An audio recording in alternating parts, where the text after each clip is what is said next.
So the title of the session is Greg O'Hara Unfiltered. So anything goes on this stage. So I'm pretty much always unfiltered.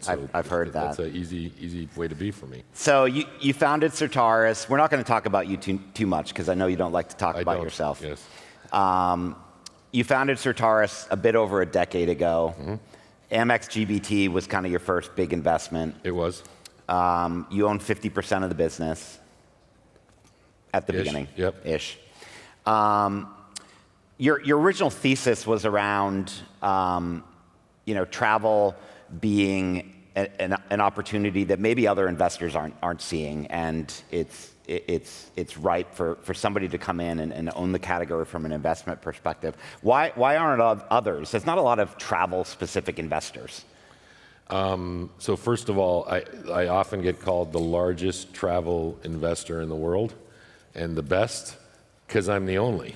And so I'm the only specialist investment firm in the world that invests in travel. I think there's a lot of big strategics out there that have traditionally done what private equity would do in this space. Private equity has also lost a spectacular amount of money by investing in travel. The generalists don't do a good job. It's kind of like healthcare. Why not? They just don't understand the dynamics of the industry? I think a lot of the ways you make money in the travel business are counter-antithetical, right? I think it takes a lot of time for people to understand the commission system, or just imagine explaining how GDSs whack up their profitability.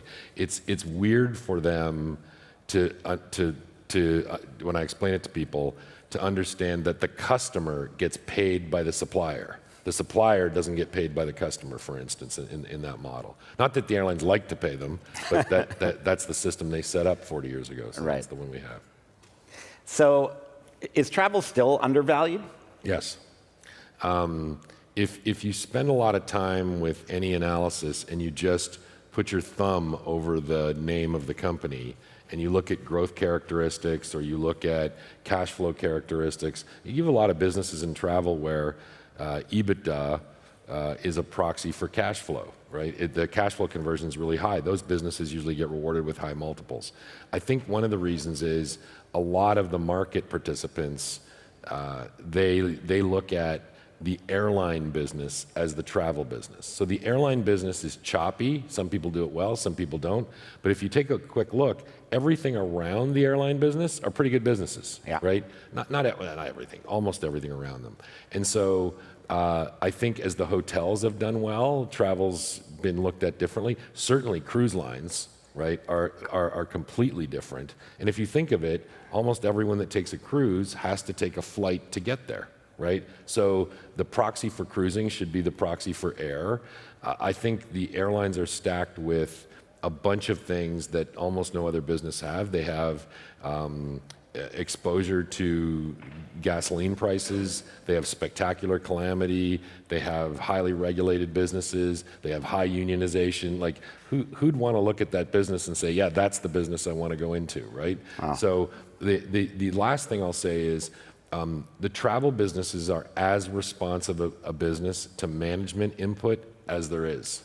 Right? So you get a good company, you go run Visa or something like that, or American Express. Those are great companies with great business models. Not that they don't have great leadership, but they don't necessarily need great leadership. In the travel business, a bit like the record industry or the recorded music business, you see that the leadership, the input that leadership has, makes a big difference in the way the businesses turn out. So I'm interested to get your perspective on where technology fits in general. So you invested in Hertz. Yes. Hertz was identified potentially as a company at risk because Uber was coming in, and from a travel perspective, where's the future of rental cars? You saw an opportunity there from an investment perspective. Now we have this big platform change, and you're still investing in some fairly traditional businesses. Yeah. Where does technology fit? So across our portfolio over the last, I don't know, I used to say 5 years. I don't know how many years it's been now, but let's just say about 5. Over a 5-year period, we invested $900 million in technology just in the travel agency distribution businesses, which I don't think like I've been doing this for 35 years. I don't think anyone's ever done before. Hertz, to take it back, let me tell you why Hertz is a valuable company, right? Hertz, people think they rent cars, which they do. They buy and sell cars, which they do. And they make money on both those things. But that's not the reason Hertz is valuable. The reason Hertz is valuable is because Hertz has a location within 10 miles of 90% of Americans, to give you an idea. Why is that valuable? Because if you're an Uber driver or if you're an autonomous driver, right, people don't think about this. What can Uber not do? What can Tesla not do? They can't own a bunch of locations all over the place that service the cars and, more importantly, clean the cars. So let's say, Pete, you've got a Tesla Model 3 and... I don't, by the way. Okay, let's go with me, Pete. Okay. Pete's pretending to have a Tesla Model 3, and he's going to go in a few years and be able to flip on a switch autonomous, right? And he goes and parks it in his garage, and when he flips on this switch, the car leaves his garage and goes out and is a taxi and earns him money while it's sitting in the garage. That's kind of the dream. What people don't realize is 4 college kids are going to bail in the back of his car, eat McDonald's, throw up all over the back seat, and it's going to pull back into his garage in the morning with garbage and upset stomach all over the back. Not that this is an attractive job for Hertz, but someone has to clean that car or fix those brakes or do something when it's gone. So you need physical locations. Think about all of you sitting in the room. Any street you live on, are you going to let Tesla or Uber build a location so you have thousands of cars running up and down your street with no drivers and you have traffic all day and night? No way. So you're going to have existing licensed locations. That's why Hertz is valuable, and that's why we have, for those of you who don't know, tens of thousands of cars in the Uber fleet. Interesting perspective. I'm going to ask you one more question, and then we're going to get into some segments, and we'll talk a bit about technology. So you joined President Trump on his latest foray around the Middle East. What was one thing he said that didn't make the headlines? Oh, boy. Pretty much everything he says makes the headlines, so I'm anxious to hear what you have. Yeah, it was pretty well covered, I think. There were lots of private conversations, and maybe if I can paraphrase, if that's okay, because I don't want to directly quote him. So first of all, as many of you know, I'm not the most ardent supporter of politicians on either side of the aisle, right? I've kind of been a centrist all my life. Now I look super left-wing because I've been in the middle. You know, as people move right, I look left-wing. When people move left, I was right-wing. So I keep getting recharacterized. But I was really impressed with the president because although I don't agree with a lot of the policies, especially around travel, by the way, he nonetheless invited me to participate in state dinners and a bunch of other things, speaking on behalf of the travel industry. I would say he came off, for me, much more presidential than I expected him to one-on-one. Let me give you an example. I've been to a lot of these things over the years. He and the Emir of Qatar, who I'm also impressed with, spent 10 minutes with every guest at the state dinner. I've never seen a sitting president do that, right? And so I was really impressed with his personability. I think that you're going to find that he cares a lot more about making peace. Let's not try to figure out why he cares about it, but just that he does.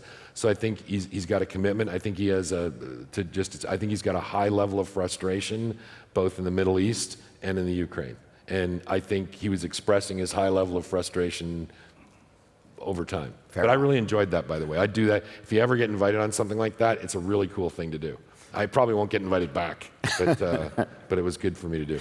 All right, we're going to go through some bullish or bearish statements, and we'll bring the audience in too so we can react to them. Sure. So bullish, you can hold up your blue card. Bearish, you can hold up your orange. So bullish, let's see what the audience thinks. Bullish or bearish on the opportunity in the Middle East? So blue good? All blue. Blue is happy face. You can see the happy face. Happy face. Agree. Middle East. Agree. Nobody's got more time and more miles under his belt than me going through the Middle East. Can I say why? Absolutely. So listen, everybody can take exception with some of the local morality or local customs in the Middle East. I'm going to set that aside for a minute. We have to deal with all governments everywhere. What I will tell you is the pace of change and reform in the Middle East is as fast as I've ever seen anywhere in the world.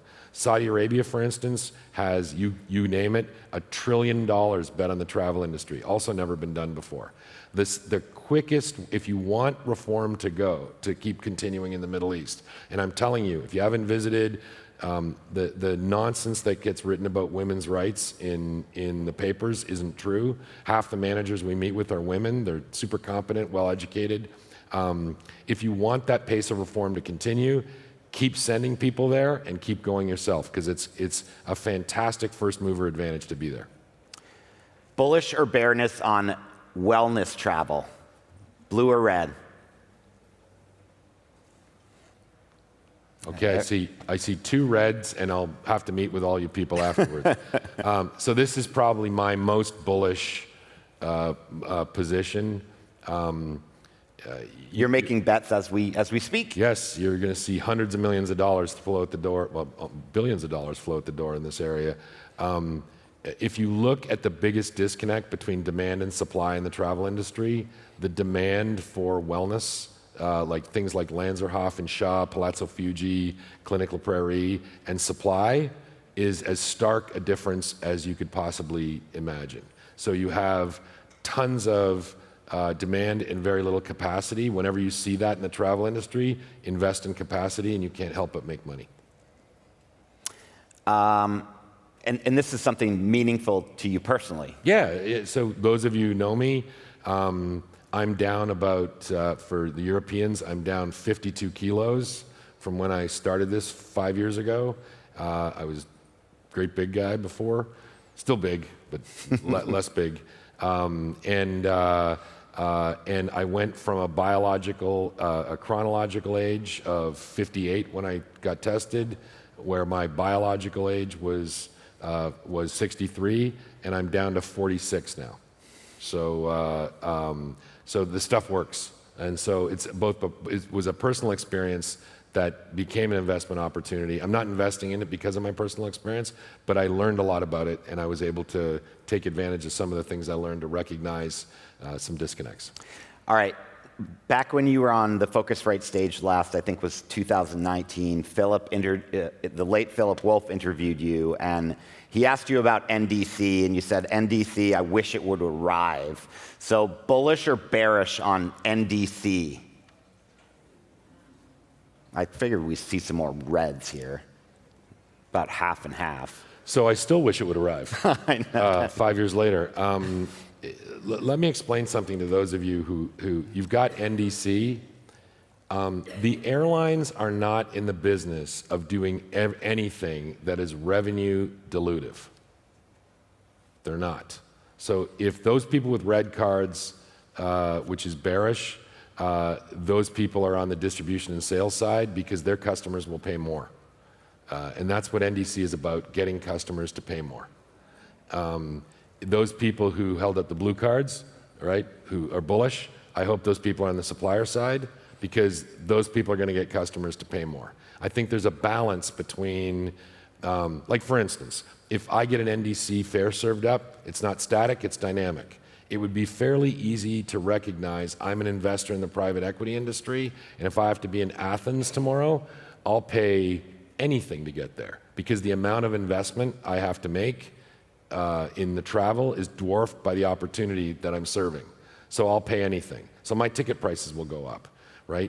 If you get served up, you may be going to a conference, booking 6 months in advance. You're price sensitive when you make that booking.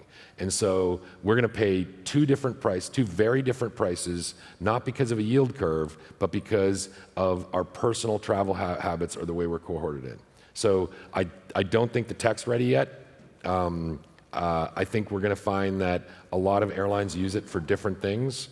I think the hotels, and the other thing is, it's not really doing anything that the GDSs can't do already. Yeah. So if it were something new, they tried to blockchain it for a while, and that wasn't different enough. And so they're using kind of brute force to try to make the industry to accept it. So I hope it comes up with some innovative products that serve the customer better, because that's what we're all here to do. Yeah.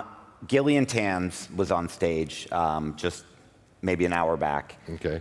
She was employee number 5, as you know, at Booking.com. The best. We asked her about the future of, Chris Hemmeter was on stage asking her about the future of intermediaries in a world of AI. And she skirted the question a little bit. She said, it's about how they execute. Yep.